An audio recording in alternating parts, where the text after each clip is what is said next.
Now let's delve a little deeper into this population, this issue of immigrants, Hispanics, and bilinguals.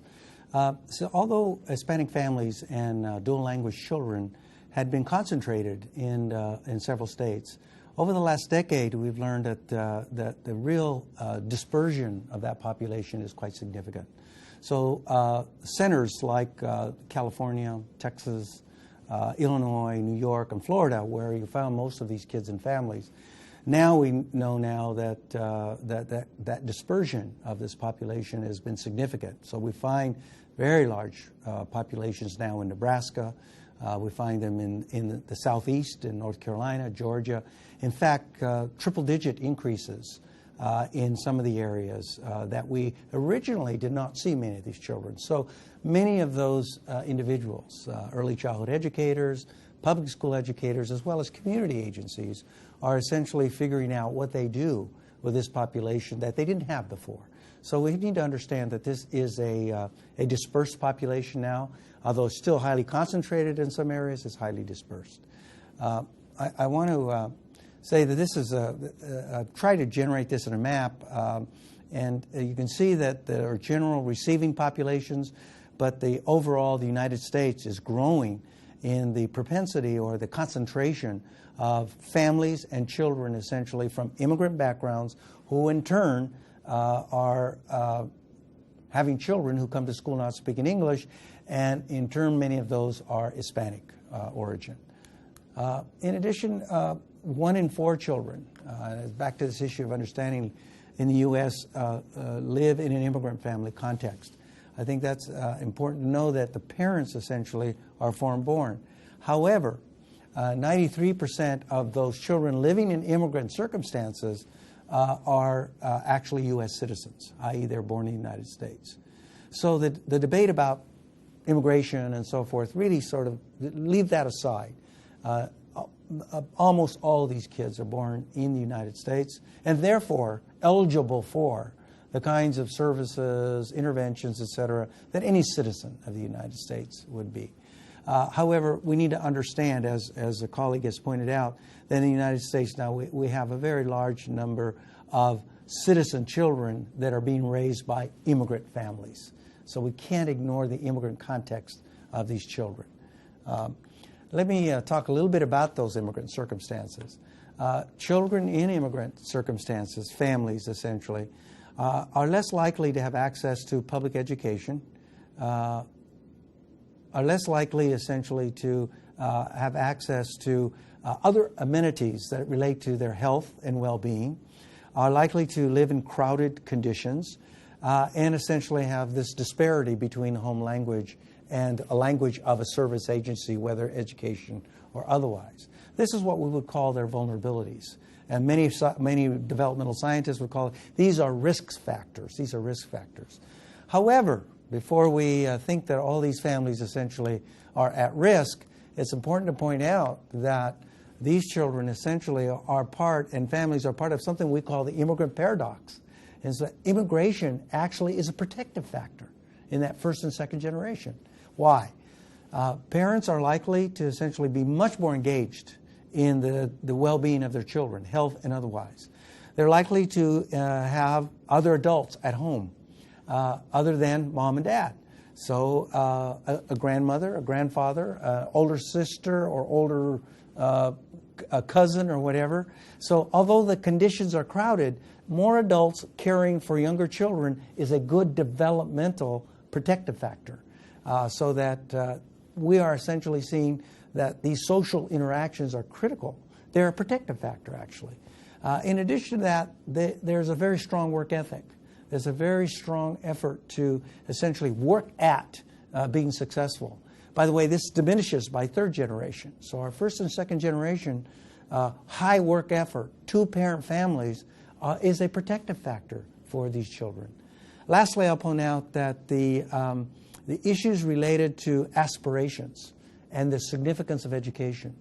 In a study we did in which we surveyed immigrant moms, we did moms because when they answered the phone, we did this on phone, if the father answered, he just handed it over to the mom because the mom's supposed to take care. So it gives us something about who's taking care of the kids and who knows about the kids. But But essentially, over 93% of first-generation immigrant mothers whose children are citizens, 4 years old, essentially told us that what they saw in the future of their children was very positive. And they said education was the primary variable that was going to make that life positive for their children. When we interviewed white families, white moms, who are not immigrants, mostly middle class, they didn't point to education as a primary factor. They pointed to the economic conditions of the family as a primary factor. So money, what they could do with their money, was related to the success of their children in the future. Immigrant moms told us it's the education my kids will get at a high level. So we see a very positive aspect. So that's why we say immigration in the first and second generation has its protective factors.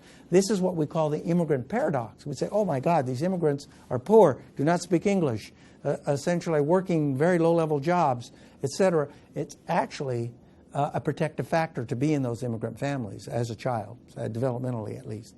So I think it's important to understand that many of our children who come to school not speaking English come from those immigrant circumstances.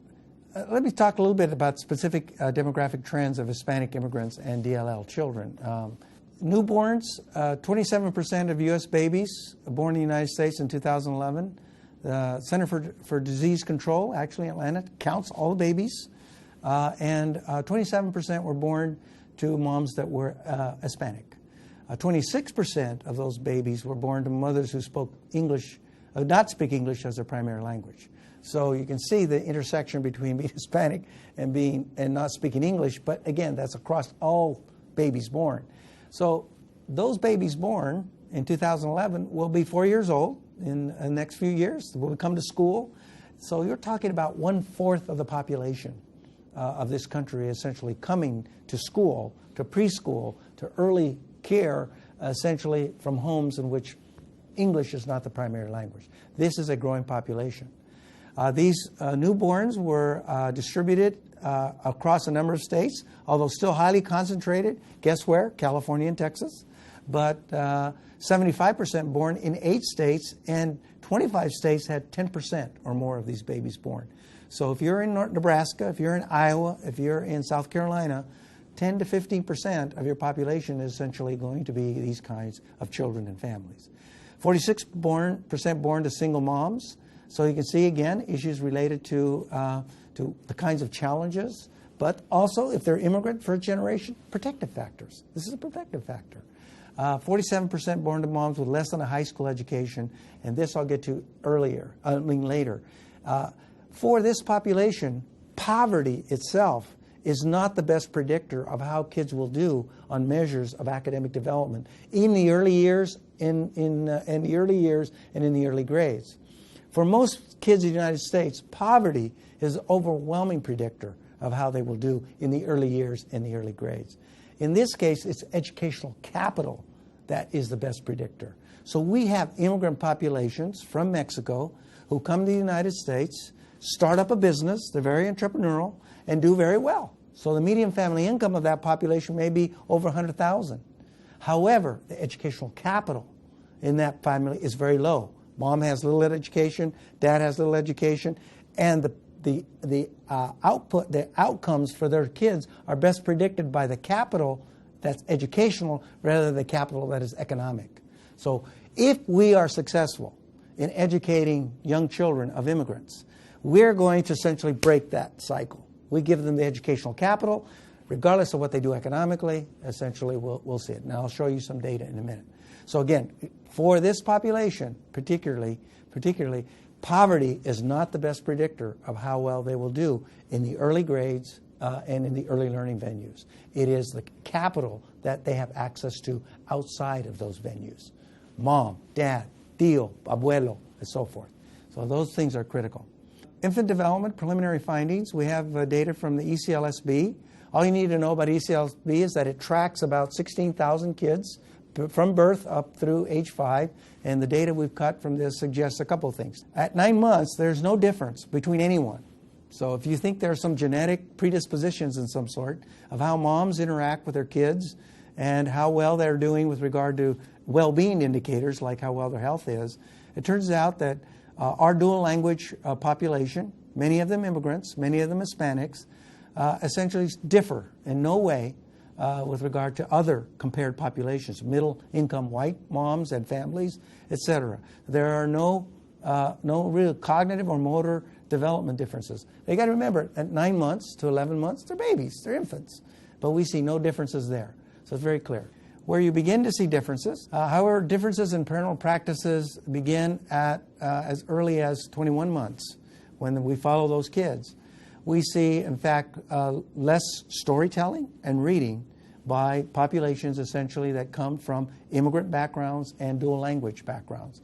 So we see essentially that there is now a beginning difference, not in social emotional development, but in what we might call cognitive aspects of development, the things that pay off in school. Things that pay off in school. Remember, social development also pays off in school. You behave, you pay attention, etc., but you don't have the academic aspect, the cognitive things that have to do with knowing your letters, knowing the sounds, knowing the numbers, etc. That's where this population seems to be lagging, not in the social emotional area. So at age 5, particularly for Hispanics, I'm going to very quickly about this. The only point I want to make here is that most of the population we're talking about that is Hispanic and that is immigrant in that Hispanic category is of Mexican origin, almost 70%.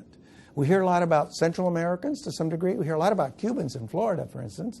But at the age level 0 to 8, they're almost 2% of the population 0 to 8, whereas Mexican origin group is almost 70%. So when we're talking about kids who come to us from Hispanic backgrounds and immigrant backgrounds, we're talking primarily about Mexican origin backgrounds. Demographic distribution, 0 to 8, very similar to what I mentioned earlier. Dispersed but highly concentrated. But we're seeing this population, 0 to 8, essentially throughout the United States. Home language, 9 months. This is from the ECLSB data. About 34% are primarily Spanish with English. 22% primary English with Spanish, so this almost 50% essentially are what we would call bilingual. One form or another, parents reporting and other observations reporting. One language predominates over another, but they're really accessing both languages. Ultimately, 19% Spanish only, 21% English only. We have essentially determined that 75% of children 0 to 8 essentially are exposed to more than one language at home. So these are dual language learners. We don't really see a lot of kids who only are exposed to one language or another. These kids are essentially dual language learners. The term now is dual language learners. They're bilingual kids, actually.